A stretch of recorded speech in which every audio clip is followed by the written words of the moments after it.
Hi fans of high quality entertainment. So this video starts with this album, Blind Faith, which was released in, I believe, 1969. And, I was playing it again the other night. And while listening to it, I'm thinking, this is kind of like blues rock, a little bit of psychedelia in it, uh, a little funk maybe. And I've never been a huge fan of Eric Clapton or Ginger Baker or Steve Winwood. I don't mind Traffic. Cream was okay. Eric Clapton's solo career, I liked a few songs, but I never bought any of his solo albums. And so while I'm listening to this, and, for instance, the first song, Had to Cry Today, it's like this bluesy jam, and it, really stretches out with the guitar solos. It's, on the slow side. It's certainly not rocking, or if it is rocking, it's rocking very slowly. And then, there's this acoustic number, Can't Find My Way Home, Well, All Right, which is kind of funky. Presence of the Lord, which, kind of a spiritual song written by Eric Clapton. Sea of Joy, which is kind of psychedelic. And Do What You Like, which is definitely a long jam with this drum solo, which is, I guess, I read up on reviews on this, and, people complain that the song really drags with the drum solo and the bass and everything. But I don't know what it is. And this is what I'm trying to get at with this video is there are certain albums that, at least for me, I really shouldn't love as much as I do, but for whatever reason, I just connect with it. And this is one of them. Uh, I would say this is in my top 10 albums that I've played the most in my life ever since it came out. So 58, I was like 11 years old when I had this album. And the first few lessons, I don't even know if I liked it, but I just over time gradually. And like I said, through the years, it's an album I just never ever get tired of. I love every song, even Do What You Like. And so that's just one. And so I just gathered together once again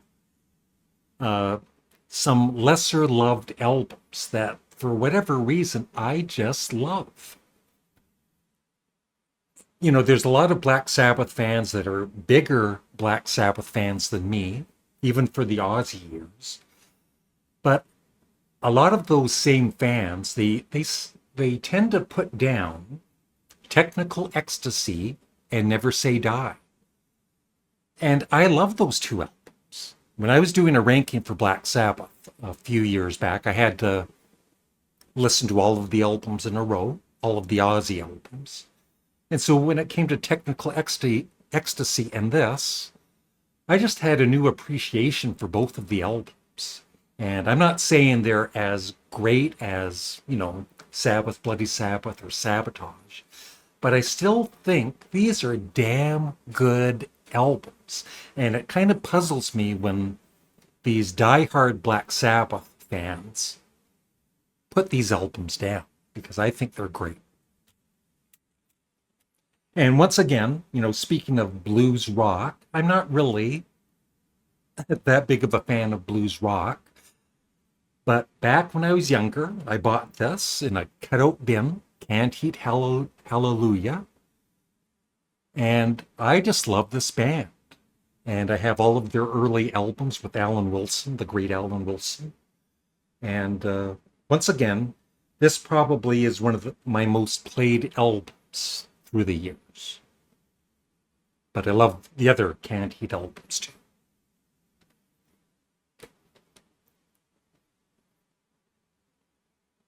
I appreciate Bob Dylan. Bob Dylan. That's right. But I wouldn't say I'm a big fan. But his voice, I have no problem. Some people have a problem with his vocals. I never have. I like his vocals. I think he's one of the greatest songwriters, of course. But just for me, connecting to his albums, I never have, except for a Slow Train Coming. And I think part of it has to do with Mark Knopfler's guitar work on this. And I guess maybe, the spiritual, not that I'm a religious person, but the spiritual aspect of it kind of, I guess it connected with me at that time in my life when I needed it. I was 58, 68, about 20 years old. And so once again, I played this a lot through the years. And I do like other Bob Dylan albums, but this is my number one, and it always will be.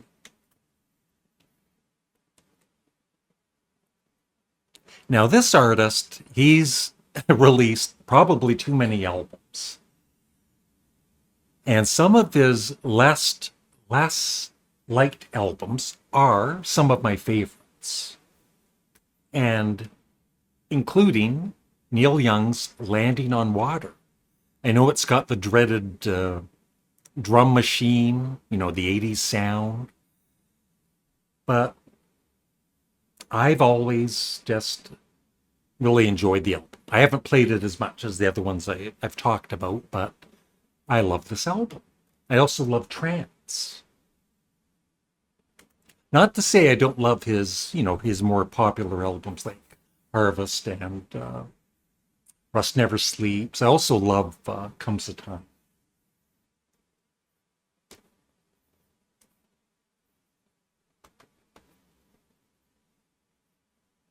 Now, I'm not a much of a country person or a folk singer person. I wasn't a fan of the Byrds. Not that I don't like them. It's just I don't have anything by the Byrds. But this solo album by Gene Clark, no other, this is the deluxe version, it's one of my all-time favorite albums. And for the time I've had it, for the past year or so, I have played it a lot. And like I said, it's just weird how I really shouldn't love this as much as I do, but I think I just connect with Gene Clark's vocals, and the music is just superb on it. So, a few others here. Yeah, this band, I always used to think, even though I didn't really listen to them, they were just like trying to copy early Genesis. But I started buying some of their albums with the original singer and the singer that replaced him, and I like all of the albums. They're good. Nothing that I absolutely love, but the final album with Fish, Clutching at Straws by Marillion, once again, it's just certain albums, I don't know what it is, but you just connect with the music. And I think the vocals by Fish on this are just amazing. And of course, the band is great too. And I do like the other three albums with Fish, but this is the one, like I said, that I love.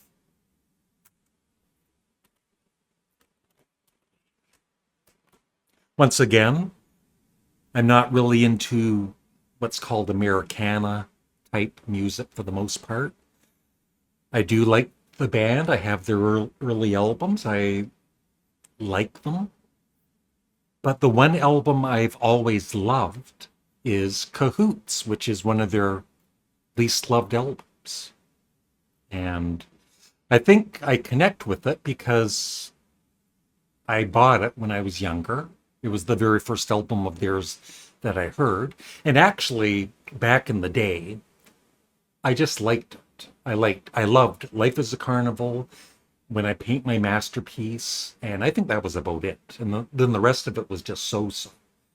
But over the last few years, I've just grown to absolutely love this album, much more than the other albums. And this is the remix, which is excellent. Now, fans of this band, I think this album, some people like and some people hate because there's a lot of spoken word on it. But once again, I bought it when it came out. I was a teenager, or close to a teenager. I was in my early 20s. And I just remember listening to this on headphones and it sounding so good. The spoken, the poetry was a little weird at the time, I guess. But once again, I just connected to this album and I love it as much as all of the Doors studio albums. Two more, or three more. I wasn't really a fan of, the 60s bands, the Grateful Dead, Jefferson Airplane, and Quicksilver Messenger Service. All of them were, they were okay, but I didn't dislike them, but I never loved any of them. But for some reason, Volunteers by Jefferson Airplane is once again an album I've played hundreds of times. And I do love, no, I wouldn't say I love, but I really like their other early albums. But this one, I absolutely love. Now, in the 70s, in the late 70s, disco was, especially if you were a classic rock fan, disco did suck. I did not like disco. And so I was very worried when a certain band I loved, that was a rock band, was going to make a disco album. And in 1979, Sparks released Number One in Heaven, all synthesizers, with real drums, by the way, not a drum machine. Keith Forsey on drums. And, there have been in the past, there's been 2 or 3 or 4 Sparks albums that were disappointing when they came out. But not this one. I love this right away. It sounded so fresh. I didn't miss the guitars. I thought the songs were great. I thought Russell's vocals were amazing. So I've played this album a lot. It's one of my favorite Sparks albums.